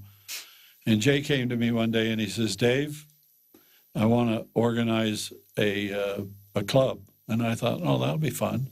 Like a tree club. I was working for the city as a summer employee. He goes, no, I want it to be, it's called the Junior Boys. And I go, Junior Boys? I said, I'm only a sophomore. He goes, no. It's with the JCs. We have the junior teens. We want to organize the Junior Boys. So I thought, okay, mainly because he told me I had to. And so we put the Junior Boys together. And the Junior Boys helped the JCs do the 4th of July the night before when they put the, what do they call it? Where people, booths, yeah, thanks. They put the booths up. And I've never seen a more, especially now, group of people that came from all walks of life. There was rich people, poor people, medium people, and they all worked together like they were supposed to do something. And as a young boy, I didn't quite get it. And now I think back at that, and I can't think of an organization, and I hope I'm not wrong because I don't want to hurt somebody's feelings, but I don't think there's an organization ever in Layton City that did as much as the JCs did. And as a young boy, I learned more than I realized as I got older. So thank you for that. Thank you, council member. Okay, I'm going to go ahead and move on to our citizens' comment portion of our meeting. And this portion of our meeting is for issues or items that our residents need to bring before us. I know as far as the JCs, certainly we want to be able to visit with you and be able to discuss a lot of the items afterwards, if you don't mind. But certainly if you guys do have something that you need to speak, you're welcome to. I see that I've got a gentleman already lined up to go ahead and speak in regards to our citizens' comment. And if you're representing a group, you're welcome to take time. If not, then if you could just kind of limit the amount of time you take. Thank you. Thank you so much for the opportunity to speak. My name is Ben Peterson. My address is 725 North, 2275 West, Layton, Utah. My wife and I moved to Layton about 2 years ago, so we are transplants to the area, but we moved in and I realized, wow, this is home. My grandmother was from here. My mother went to high school with the mayor. Jane Campbell says hello. Oh. Yeah, tell she her says hi. she's supposed to call you to go ski, and I hope I'm invited. Yeah, and hope the car runs. So we moved in. We're in West Layton, and my kids go to Ellison Park Elementary. You all have discussed quite a bit about a crosswalk on 2200 West, and so I started digging in to understand crosswalks about a year ago, September 20th of last year. I emailed Liz Felix with the city and learned about crosswalks. And turns out this conversation on 2200 West has been going on for a really long time. I asked Liz, hey, what can we do to get a crosswalk on 2200 West? She said, in November, there's an active transportation plan meeting. I went to it, attended, chatted with the folks from Alta Planning. They're doing a great job. It was cool to see kind of the what do they call it, active transportation plan that's happening. It's really, really cool. It's neat to see it. In February of this year, I followed up with Liz to see how crosswalks were coming. She said, more than likely, the project will either begin in July or possibly before then. Scheduling will also be contingent on contract availability. So cool. I said, this is moving forward. This is exciting. I'd heard from neighbors who had said this is a project that's never going to happen. I said, let's make it happen. Let's talk to the right people. This is exciting. May 4th, you all approved Resolution 2312 to get the crosswalk in, so the funding is there. I followed up with Liz. She has since left the city, and the email chain was picked up by Mindy Hunsaker. She said, in speaking with the city engineer, the proposed timeline for the crosswalk at 2200 West is spring of next year. So this timeline has moved from summer of 2023 to spring of 2024. My question for the council and for the group here is can the city provide a timeline with specific milestones as to when that 2200 West crosswalk is going to go into place? I have 3 kids that walk to Ellison Park morning and night. There are about 30 kids that go across the street and across the other way to 650 North to catch the bus to the junior high. So there are kids going back and forth all day, every day at that intersection. Additionally, Ellison Park is one of the busiest, maybe the busiest, I don't know, sure seems busy over there. Tonight it looked like a fair was happening. It's great, it's wonderful. People park in our neighborhood, totally great. Also, they're walking across the street right there. It is not safe, and I guess my question for the group here is there a timeline with measurable deadlines to get a crosswalk on 2200 West? And I don't know if this is the forum for a Q&A, but that is what I'm curious about as a citizen and for the safety of my kids. I think there's a great opportunity to make this happen. It goes along with the plan that the city has put forth. Active transportation, a lot of parents in that neighborhood do not walk their kids to school or let them walk to school because it's simply not safe. The alternative is a 1.4 mile route around to go to Ellison Park Elementary. I think we all got to be honest with ourselves. I'm not going to walk 1.4 miles instead of half a mile. That's the safe school route to get there. So that is my question. I don't know if there's an answer right now, but I wanted to bring it to the attention of the city council. This project seems to be on a revolving timeline, and I'm curious to find out when it will actually be finished. Thank you. Thank you very much. We do have if you'd like, if you want to, do we want to give your phone number to Gary, probably? Or to Kim? If you wouldn't mind, give your phone number to Kim so that we can follow up with you.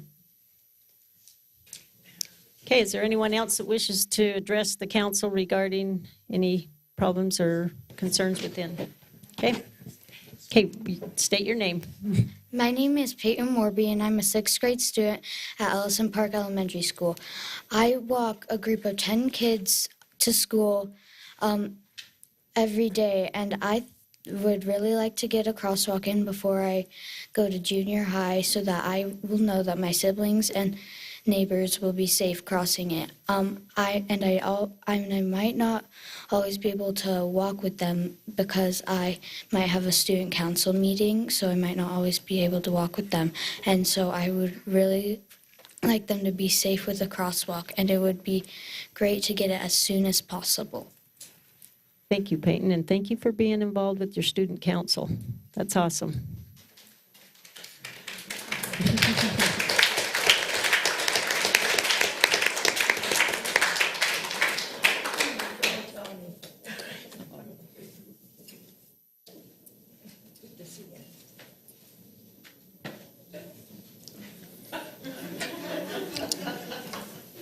My great people here. Tom Tudor lived here for about 54 years. And I live at 1757 Gregory Drawer. And they had a great thing for me, surprising, with Myrna sitting over there on Gregory Drive. And man, these people came, and the mayor came, and I'm inside my house. And all they come up, you have been voted and sealed as the honorable person for in Layton, Utah. That's because I started out in 1970 in Layton, and I took along 42 boys that had to have the football teams. They didn't have anything. So as Tom Tudor, I was a football player for 4 years when I was in high school, freshman, sophomore, junior, senior. And then I went to college over at Weber State and got my degree.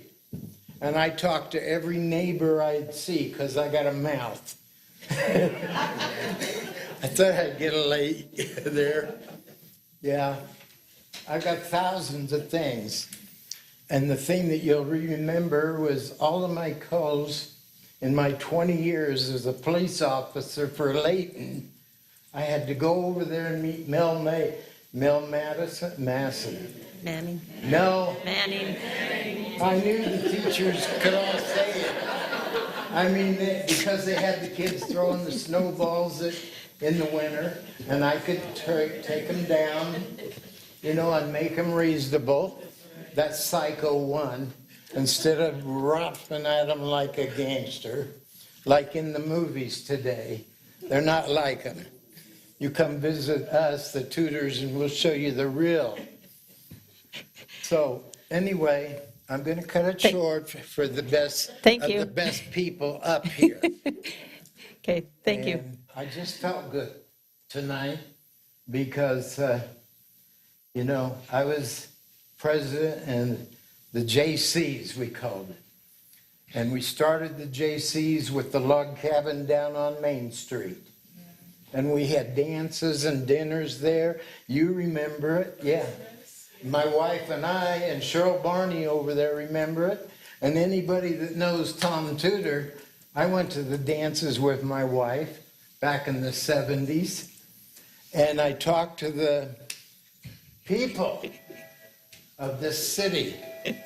What can I do for you?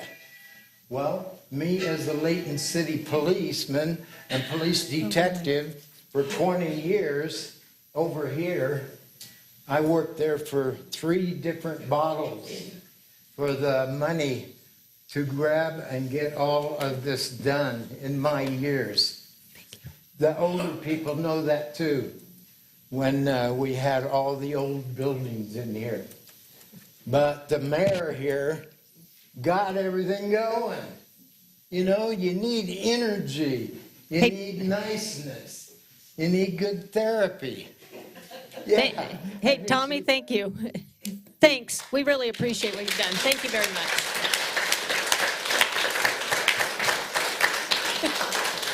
Well, I'm not afraid to talk, especially an old retired cop.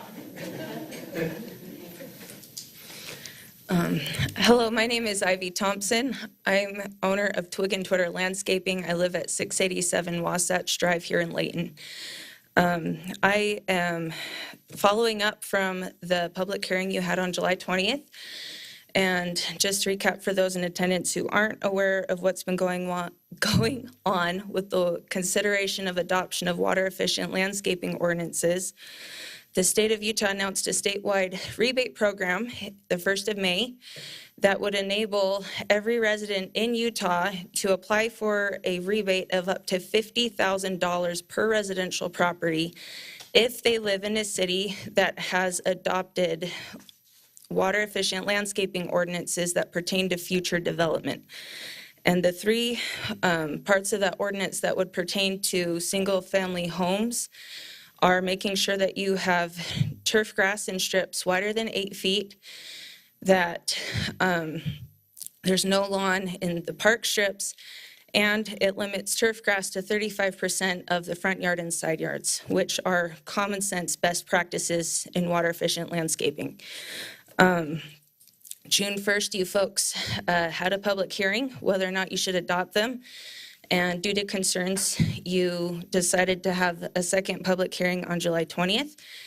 And I sent you a letter July 19th addressing all the concerns I could extract out of your recording from June 1st. And I've since sent you a letter addressing the concerns that you voiced in the July 20th meeting. I was stunned that you folks did not have the basic information of the rebate before you voted no on adopting those ordinances. It was $2.50 per square foot, which doesn't sound like much until you realize that if someone converted 0.46 acres of grass to water efficient landscaping, they could be reimbursed $50,000 for that expense. And concerns were voiced about the fiscal burden on future development single-family homes. Ivory Homes stated that for them to install water-efficient landscaping on top of their normal home development process, it cost them about $7,000 per home. Whereas all of my clients are facing redevelopment projects on their yards that are worth more than $20,000 each. And all of them qualify for a rebate more than $6,000. If the council held a reconsideration vote and adopted those water efficient landscaping ordinances so that we could qualify for that rebate, I would personally benefit on my 0.2 acre lot by receiving a $14,000 rebate. This is very significant to the community. It would enable almost 20,000 owner-occupied single-family homes in Layton to be able to qualify for this residence, where I think Chad Wilkinson last time said that single-family home permits right now make up just 10% of the building permits issued annually, and that number is projected to drop to 5%. I know Chad Wilkinson voiced that the planning department has concerns about this. I am more than happy to meet with them to understand what specific concerns they have. Because representatives from Layton City attended the Water Smart Growth Conference sponsored by the state of Utah in November 2022, they qualify for an up to $10,000 technical grant to help them figure out what they need to do to incorporate water conservation in your planning. So there is money available to help Chad and the planning department address their concerns and be able to feel confident in knowing that they can handle these ordinances. And I would also like to point out, I think in the June 1st meeting, Chad Wilkinson said that he had given the council some document that showed what changes would be made that would qualify the city to be able to qualify for the rebate. And when I have not seen that document, I would like to see it. I'm requesting to meet with Chad. However, when I was reviewing Layton City's ordinances as they are currently, it already says, we recommend, but it is not required that single-family homes adopt this landscaping. So it's literally a matter of saying, instead of we recommend, but we require this. And again, I'd like to emphasize that those requirements only affect future single-family home development, not current residents, but all of the Layton constituents would benefit from the massive amount of money that that program would provide. And I am happy to address any additional questions that the council or members of staff have so that you can feel confident in having a reconsideration vote when all the members are here and being able to pass those so that you can go to your constituents and tell them what you have done for them. Thank you. Thank you.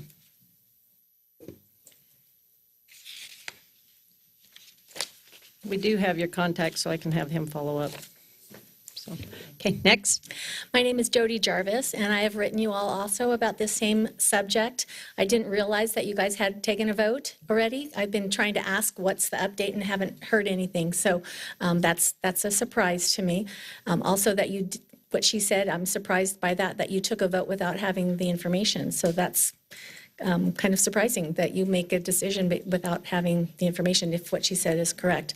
I just also want to put my voice out there that I support this. I came from Nevada where we have way less water than we have here. And to me, it's almost like a green lush land compared to over there. But I think it's a wise thing to do to, in the situation that our state is in, to conserve where we can. And I know one of the concerns was requiring it of people, and it's only being required of new builds. Those new builds are the ones that are affecting the already limited amount of water. So I think that's there's nothing wrong with requiring people who are going to put a strain on the system to do something to alleviate that as much as possible. And then, as she said, then all the rest of us that would like to remove that turf from our property and get a little help with that so that we can maybe have more for other people to come in. If we can maybe give a little here, give a little, take a little there. But I'm really surprised if that's true, that you guys made a decision without having the information.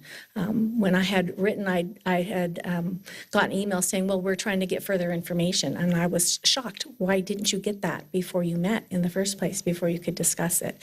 Just something to think about, that when you're going to bring a subject up, you may want to do some research on it. But yeah, I think it's a great program. I've taken all of the free Localscapes courses. And again, it's voluntary for current people and only going to be mandatory for those who are going to be putting a strain on the water system. Thank you. Thank you. Is there anyone else? One thing I failed to mention is this is not a deliberation. This is a time for us to hear the comments, but we don't comment back, just so that there's clarification there. However, we've got staff here that will definitely guide us and follow up with these concerns. So I don't want you to think we're not doing anything. Okay, seeing that there's no other comments, let's go ahead and move on to our consent items tonight. We do have 3 items on our consent agenda. The first one will be presented by Mr. Terry Colburn, and it's regarding a cooperation agreement between Layton City and the Utah Department of Transportation for the participation in the cost of a pedestrian safety project. Thank you, Mayor. Bring before the council Resolution 2339, cooperative agreement between Layton City and the Utah Department of Transportation for the participation in the costs for a pedestrian safety project along Gentile Street between approximately 3475 West and 3200 West on the south side of the road.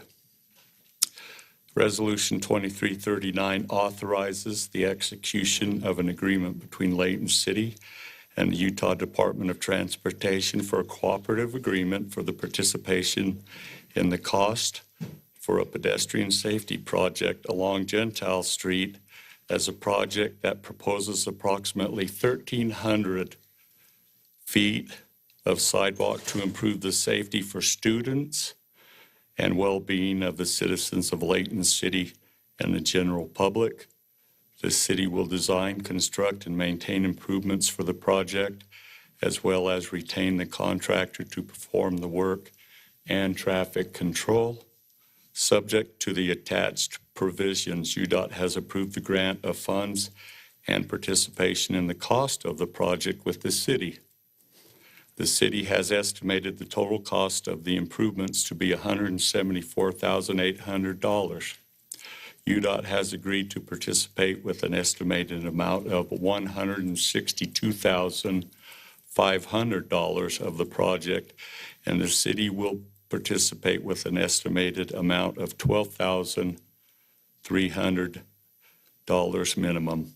The maximum UDOT participation will be that $162,500. Staff recommends the council adopt Resolution 2339. Okay, any questions, council? No questions, but I just want to echo something that was mentioned in the work meeting, just that we very much appreciate you always seeking out these grant funds, helping our money go further. As money gets tight, we want to make sure that we can provide as much to services to our residents, and the ability to be able to utilize state funds for this and only have 1,300 feet of sidewalk, and the city's only having to pay $12,300.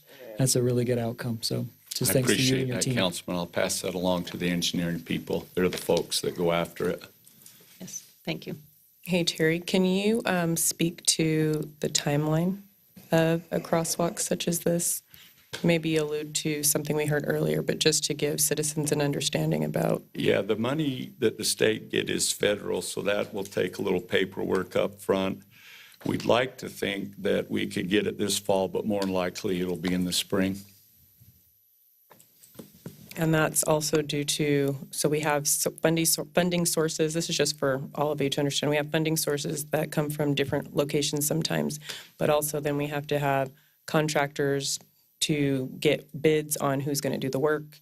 And so depending on when they can actually do the work, that can delay time, and then being realistic about when things can actually be done. Like, you're not going to pour concrete in certain times of the year because of the weather, et cetera. So sometimes those timelines can shift. Thank you. Thank you. Any other comments? If not, we'll go ahead on to the next Thank you, item. Mayor. Okay, thank you, Mr. Colburn. Okay, we'll move on to item number B, and Chief Ellen Swanson will be presenting item B and C this evening. So with that, I'll have the chief go ahead and start with our interlocal agreement with the school district. Thank you, Mayor, City Council. Starting with Resolution 2340, the city, through its police department, provides school resource officers to the Davis School District for assignment to the junior and senior high schools located within the corporate limits of Layton City. The city and the school district have entered into previous local agreements to share the salary costs, establish the responsibilities, and articulate expectations of the parties that are involved in school resource. This program is mutually beneficial and is in the best interest of the health, safety, and welfare of its citizens. And staff recommends that the council adopt Resolution 2340. Okay. Any questions, council? Okay, seeing that there's none, go ahead and do item C for us then. Okay, item C is Resolution 2341, it pertains to a proposed interlocal agreement between Layton City and Davis County in order for the two entities to share program funds from the 2023 Edward Byrne Memorial Justice Assistance Grant. Layton City and Davis County are submitting a joint application for the grant in the amount of $21,000 and $21,844. Layton City will apply and administer the grant for both agencies. The grant does require an interlocal agreement regarding the distribution and use of these federal funds. And on this one, staff also recommends that the council adopt Resolution 2341. Okay, any questions? Okay, seeing that there's none, thank you very much. We appreciate you guys presenting that. Council, I'll bring the consent items back to you to take action on them. We have 3 resolutions here, so whoever's willing to make the motion, please state the resolutions. Madam Mayor, I move that we approve the cooperative agreement between Layton City and UDOT, Resolution 23-39. The interlocal agreement between Layton City and Davis County, or Davis School District, Resolution 2340. And the interlocal agreement between Layton City and Davis County for the grant funding, Resolution 2341. Okay, is there a second? Second. Okay, it's been moved in second that we adopt the consent items as presented. And again, this is consent items, so we can take action by one single motion. So with that, I'll ask for all in favor. Please say aye. Aye. Any opposed? Okay, thank you very much. That's unanimous. Okay, that pretty much concludes our meeting for this evening. However, item number 7 is some unfinished business. And so I would like to exercise the opportunity to conduct some unfinished business. As stated earlier, we have our Layton JCs here with us this evening, and this is definitely an honorable night for them. And so we do want to be able to ring this bell. At the same time, we have a council member that will have a birthday coming up. So we want to acknowledge his birthday, Mr. Thomas. And I understand Mr. Jones has a birthday tomorrow. So we'll acknowledge your birthday as well. So what we've done is we actually have some cupcakes over here to celebrate tonight's event. And once again, we appreciate everybody being here. And council, if you don't have any other information, then I'll go ahead and acknowledge an adjournment. However, we would like to, like I said, be able to have some discussions and be able to ring your bell. But at the same time, for those who might be listening online, we actually have, and those that are here in the audience actually, there's a very nice display of the Layton JC's history. And as you heard, this is an organization that started out in 1920. Which basically is as old as the city. So with that, You're welcome to go back and view those artifacts. Those artifacts will be in the Layton Heritage Museum here, just to the south of the main office here, on display for a while. So I think it would be great if everyone kind of comes in and really kind of appreciate what this organization was all about. Councilmember Thomas. First on the donuts. They're cupcakes. They're cupcakes? They're cupcakes. Okay, first and second. Okay, I will need a motion to adjourn, or if you guys want to keep it open and hear comments publicly, you're welcome to do that too. So I'm bringing it back to the council. Move to adjourn. Thank you very much. Okay, this meeting is now adjourned. Thank you very much for attending.